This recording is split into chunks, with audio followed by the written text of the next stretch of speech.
பாரத ரூபாயை சர்வதேச கரன்சியாக மாற்றுவதில் மற்றொரு மிகப்பெரிய வெற்றி கிடைத்திருக்கிறது. அண்டை நாடான பங்களாதேஷும் வல்லரசான ரஷ்யாவும் தங்களுக்கு இடையிலான வர்த்தகத்தை இனி இந்திய ரூபாயில் மேற்கொள்ள ரஷ்யா வலியுறுத்தி வருகிறது.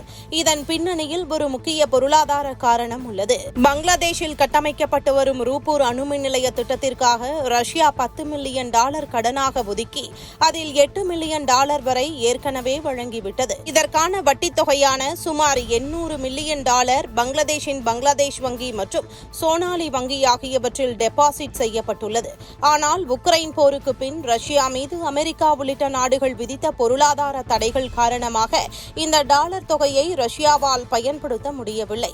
அதேபோல ரஷ்யா ஆண்டுதோறும் சுமார் $1.7 பில்லியன் மதிப்பிலான இயந்திரங்கள், பெட்ரோல் மற்றும் அணுமின் உற்பத்தி சாதனங்களை பங்களாதேஷிற்கு ஏற்றுமதி செய்கிறது. பதிலுக்கு பங்களாதேஷ் சுமார் $1.2 பில்லியன் மதிப்பிலான ஆயத்த ஆடைகள் மற்றும் துணிகளை ரஷ்யாவிற்கு ஏற்றுமதி செய்கிறது. மீதமுள்ள $0.5 பில்லியனை பங்களாதேஷ் டாலராக செலுத்தினாலும் தடைகள் காரணமாக ரஷ்யாவால் அந்த டாலரை உபயோகிக்க முடிவது இல்லை. இந்த சூழலில் டாலருக்கு பதிலாக சீன யுவானை பயன்படுத்தலாமே என்ற கேள்வி எழலாம். ஆனால் இந்தியாவிற்கும் ரஷ்யாவிற்கும் இடையே தொடர்ந்து அதிகரித்து வரும் இருதரப்பு வர்த்தகமும் சுமூகமான உறவுமே ரூபாயை தேர்வு செய்ய முதன்மை காரணம்.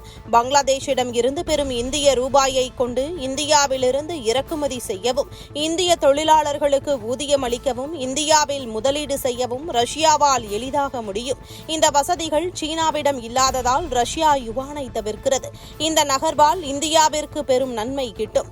இந்தியாவிற்கும் பங்களாதேஷிற்கும் இடையே $13 முதல் $14 பில்லியன் வரை வர்த்தகம் நடைபெறுகிறது.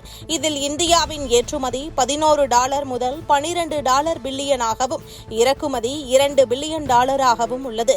பங்களாதேஷிற்கு இந்திய பொருட்களை இறக்குமதி செய்ய டாலர் தேவைப்படுவதால் அதை தவிர்க்க இந்த ரூபாய் பரிவர்த்தனை உதவும்.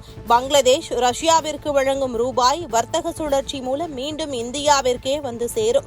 இதன் மூலம் அமெரிக்காவின் பொருளாதார தடைகளிலிருந்து ரஷ்யாவும் பங்களாதேஷும் தப்பிக்கும். ஜியோபாலிட்டிக்ஸ் அரசியலில் அமெரிக்க டாலரின் ஆதிக்கத்திற்கு முற்றுப்புள்ளி வைக்கும் வகையில் இந்திய ரூபாய் சர்வதேச அளவில் வலுவான இடத்தை பிடித்து வருகிறது.